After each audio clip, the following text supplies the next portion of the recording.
الحمد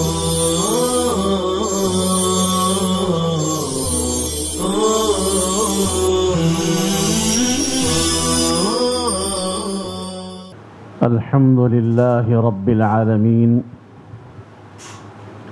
والصلاة والسلام على سيد الأنبياء والمرسلين وعلى آله وأصحابه أجمعين. أما بعد، فأعوذ بالله من الشيطان الرجيم.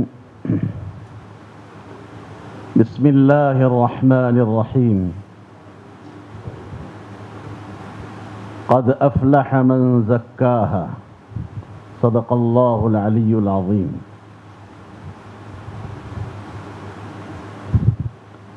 لائق صد احترام حضرات علماء کرام،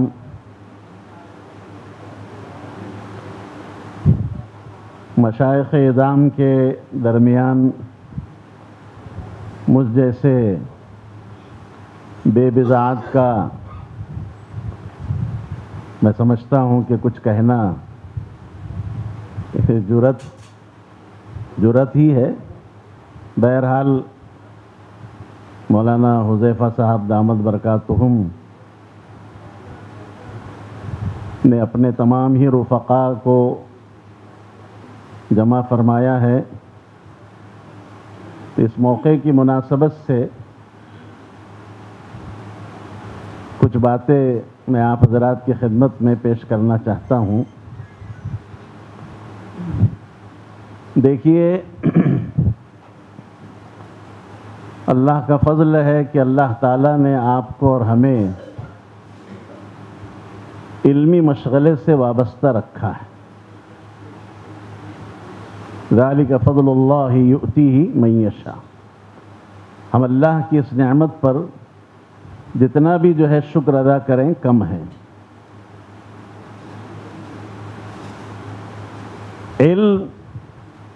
علم محض نہیں ہونا چاہیے.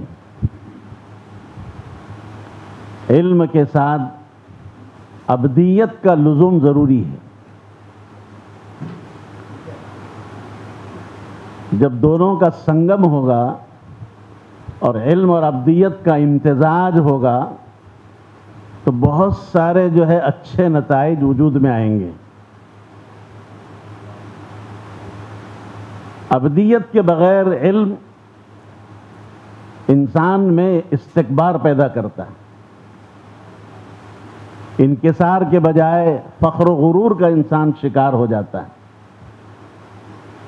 تو علم کا یہ فتنہ ہے. اگر وہ علم بغیر ابدیت کے ہو،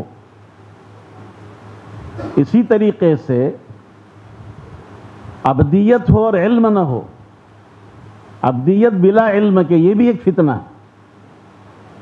ایک عابد محض ہو، جاہل ہو، اس کے بعد علم نہ ہو، وہ بھی جو ہے بدعات اور خرافات اور رسومات کا کیا ہو جاتا ہے، شکار ہو جاتا ہے.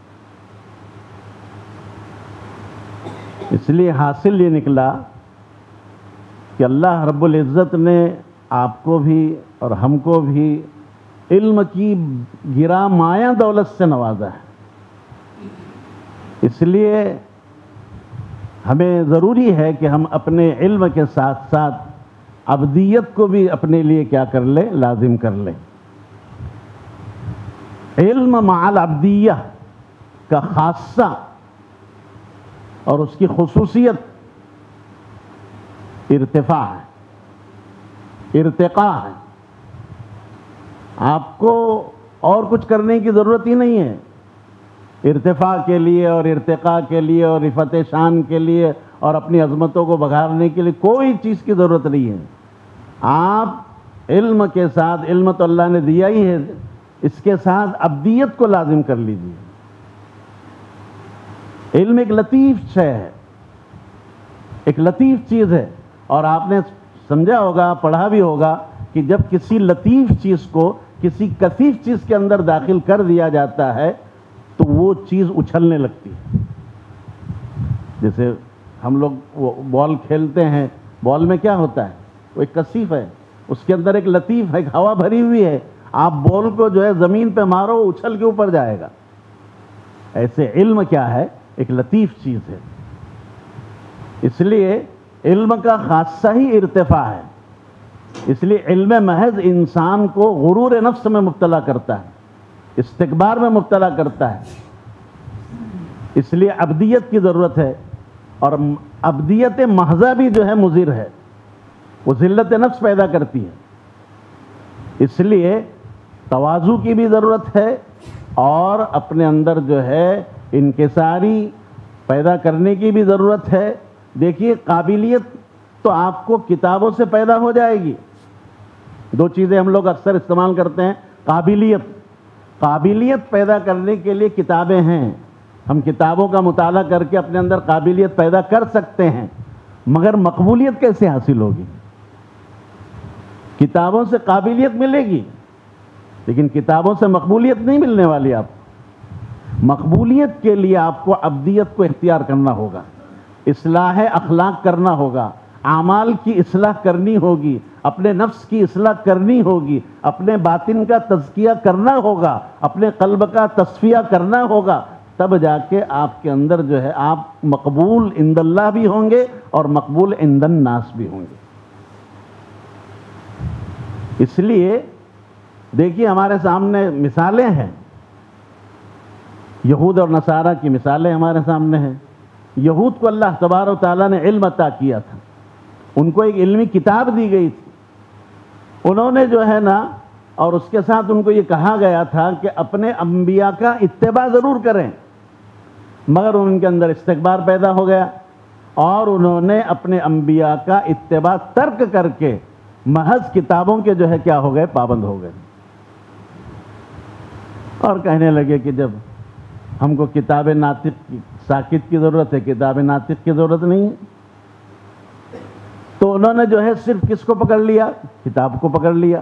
نصارہ کا معاملہ اس کے برخلاف دیکھیے. اب نصارہ کو اللہ تعالیٰ نے تصوف کی کتاب عطا کی تھی، عبدیت میں ڈوب گئے، تصوف میں ڈوب گئے. اور تصوف کا خاصہ یہ ہے کہ انسان شخصیات کی طرف متوجہ ہوتا ہے، شخصیات کی طرف متوجہ ہوتا ہے، شخصیات کی طرف جھکتا ہے. تو انہوں نے جو ہے شخصیات کو جو ہے پکڑ لیا اور کتاب اللہ کو چھوڑ دیا. تو ہمیں کتاب اللہ کو بھی جو ہے ہمارے ایک ہاتھ میں کتاب اللہ کا بھی دامن ہونا چاہیے اور دوسرے ہاتھ میں ہمارے اہل اللہ کا بھی دامن ہونا چاہیے. تو انشاءاللہ العزیز اللہ تبارک و تعالی ہمیں اور آپ کو جو ہے ارتقاء سبھی عطا فرمائیں گے. میں آپ حضرات سے مختصر وقت میں بس یہی درخواست کروں گا کہ مجھے بڑی خوشی بھی ہو رہی ہے کہ آپ حضرات ایک عرصے دراز کے بعد یہاں اکٹھا ہوئے ہیں، اور آپ کے چہرے دیکھ کر ہمیں جو ہے اپنا آپ کا ماضی ہم کو یاد آ رہا ہے. ایسے آپ درسگاہ میں بیٹھتے تھے، ہمارا درس ہوا کرتا تھا، جو بھی ہوتا تھا بہرحال ٹوٹا پھوٹا، لیکن آج جو ہے مولانا حذیفہ صاحب کے صدقے میں آپ حضرات کا یہاں اجتماع ہو گیا. ورنہ بہت مشکل ہے، سب سے ملاقات نہیں ہو پاتی ہے. بہت سارے کتنے تو ایسے بیچارے اللہ کو پیارے بھی ہو گئے. اللہ تعالیٰ آپ کو زندگی عطا فرمائے، اللہ آپ کی عمر میں برکت عطا فرمائے. بے انتہا خوشی ہو رہی ہے. اب تو بہت سے چہرے اس وقت جو ہے معصوم نظر آتے تھے، داڑیاں بھی نہیں تھی، بہت سو کو جو ہے داڑیاں جو سیاہ تھی، ہلکی ہلکی داڑھی. اب تو ماشاءاللہ کوئی جو ہے مجھ سے بھی زیادہ شیخ کبیر نظر آ رہے. یہ تو بالکل جو ہے بالکل ایسے بالکل کھچڑی پکی ہوئی ہے، کسی کا سر پکا ہوا ہے. وہ ایک بیٹھے ہیں دیکھو ماشاءاللہ ایسا لگ رہا ہے کہ جو ہے پتہ نہیں کتنے عمر دراز انسان ہیں. دیکھ رہے اب یہ ہمارے ہی تلامذہ ہیں، ہمارے جو ہے شاگرد ہیں، لیکن ان کو دیکھ کے ہمیں اب شرم آ رہی ہے کہ آپ کے سامنے ہم کیا بولے بھائی. اللہ تبارک و تعالیٰ کہنے سننے سے زیادہ ہمیں عمل کی توفیق عطا فرمائے.